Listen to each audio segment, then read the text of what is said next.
Hello, Libra, and welcome to Soul Guidance with Adriana. I'm so excited to share today's reading with you. We're going to look at where your energy is for the week, beneficial energy coming in, challenging energy coming in, as well as any additional messages our guides want to bring through. I'm Adriana. I'm a soul guidance coach, and I help you choose growth and abundance through alignment with your own unique truth. So let's get started. Daughter of Feathers, crowning your reading essentially. We have the themes of service and selflessness and open-heartedness with this card. But more than that, I feel like this is describing some kind of new beginning, an opening, but also a softening. This is a soft opening, right? This has to do with kind of the landscape in your soul, in your emotional self, of starting to be more open and more innocent in a way, more trusting. These colors are really talking to me right now, the colors behind her, that there's this feeling like your heart has been asking you to be a little more gentle, a little more soft with the way that you're approaching the outside world, and more trusting. And trusting that when you're also giving yourself selflessly, then you will be receiving more than enough back. There's a service component of this tied in, but the core of it is that it's allowing your heart to be a little more soft, allowing the way you speak to be a little more soft, your expressions to just be a little more, I want to say genuine, but in this kind of innocent way. It's a really interesting energy here. Okay, let's look at beneficial energy, 10 of Wands, and then challenging energy, 2 of Wands. Okay, Wands on both sides. Actually, all of these are feathers, which are Wands card in this deck. Let's talk about the 10 of Wands for a second. The 10 of Wands is the audacity, really, to soar as high as you dare to go, to dream as high as you dare to dream. And there are times when that doesn't work. But for you, Libra, I think this is a message. I feel this is a message for you that you can trust yourself to dream big. The difference is that you need to trust yourself to soar with those dreams. That's the openness we're feeling here. Those colors and that openness in the heart is really your soul saying to you, we can do this, we can have this.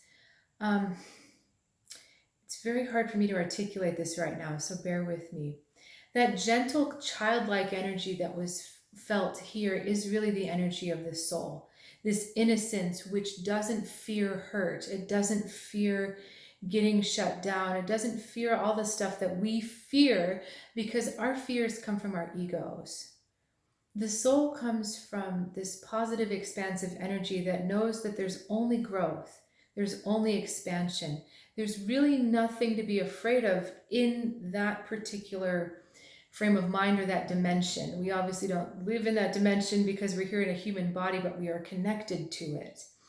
So the soul doesn't see any difference between a big dream or a small dream because the soul knows that you can have both.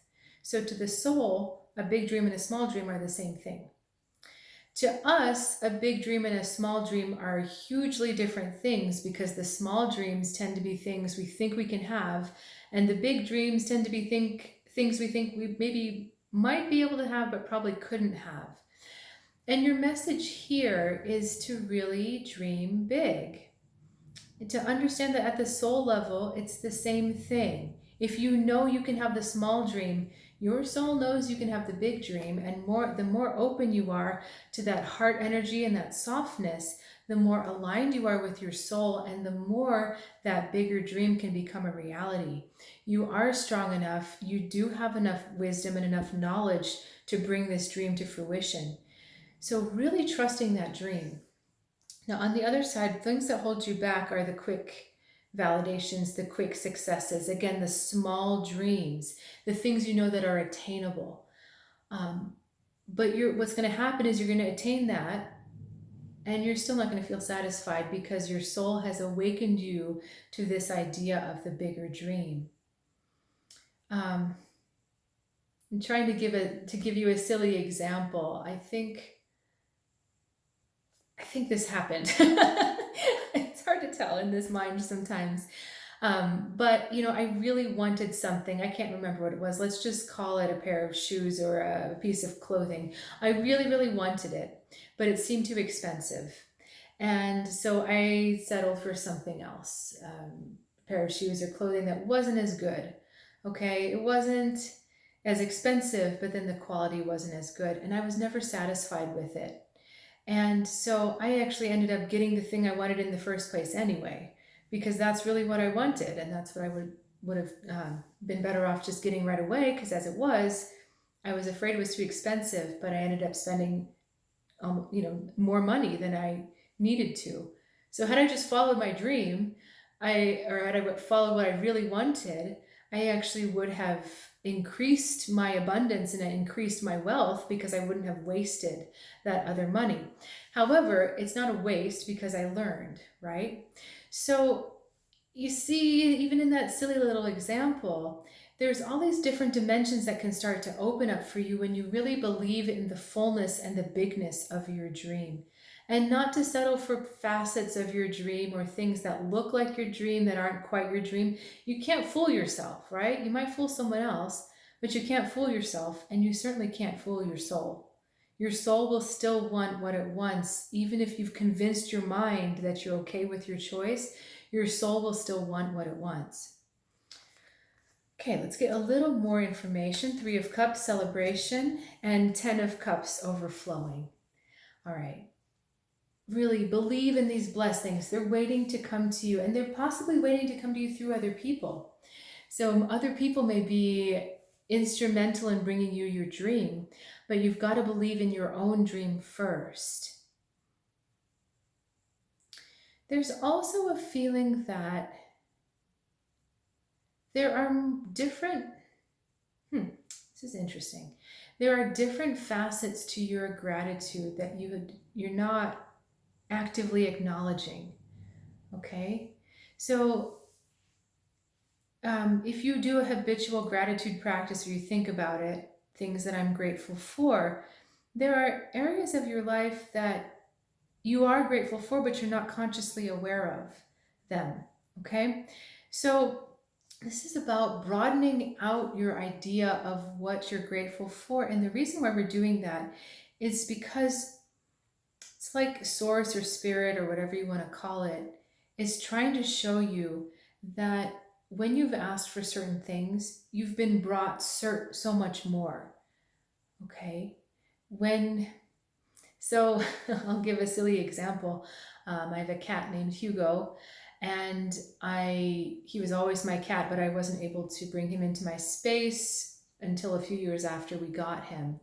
So when he finally came into my space, I thought, okay, well, this is great. I have a cat, but he has become such an important, I'm going to say, member of my soul family, an important component of my soul journey. He helps me meditate. He sits in my lap, and because he instantly calms me down, I can go much, much higher in vibration than when I'm by myself. And so without him, I don't think that I could have progressed on this journey so quickly. I didn't know what else I was getting. I just knew I wanted him with me. And it's that kind of thing, Libra. You've got so much in your life that have happened as a result of your desires, which make your life even better than what you realize. And when you become more aware of that, the big dream doesn't seem so daunting. All right, I think we're going to leave it there. Thank you so much for joining me, Libra. Please like and leave a comment if you enjoyed this video and you feel like commenting. I will see you next time.